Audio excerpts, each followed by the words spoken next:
The news tonight about that vaccine rollout tonight, Jamie.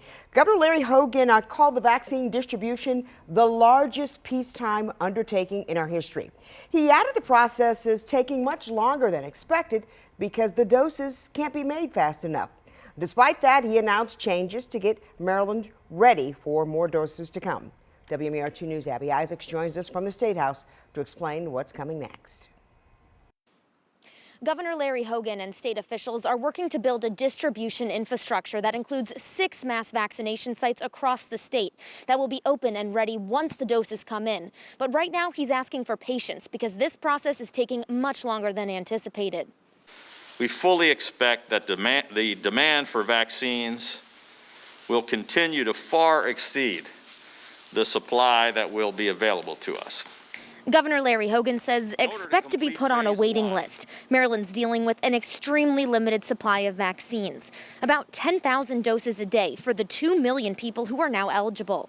The last 10 months has been really hard. This is going to be much, much harder. So I ask all Marylanders to, as difficult as it is, to please be patient.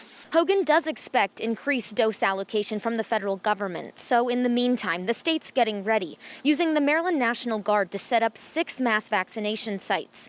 Ones at Six Flags and the Baltimore Convention Center will open up by next Friday. And they're finalizing sites for the Eastern Shore and Western and Southern Maryland. When Maryland receives more vaccines, we will be ready to distribute them, and a variety of providers will be prepared to administer them.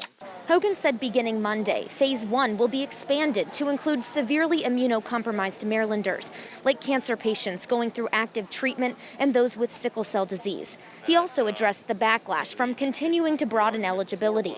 Nobody's using these ones and they're sitting on the shelf, and we didn't want them to expire, so we had to get them in arms.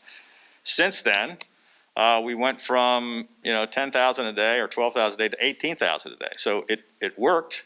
Health officials say there is a bit of hope on the horizon to deal with the dose shortage. The Johnson & Johnson vaccine should be ready for emergency use authorization in a few weeks. The J&J vaccine is a single dose shot with less cold chain storage requirements. So the authorization of this vaccine could be a game changer. Hogan also announced nearly $220 million from FEMA to support the scaled-up vaccination distribution. In Annapolis, Abby Isaacs, WMAR2 News.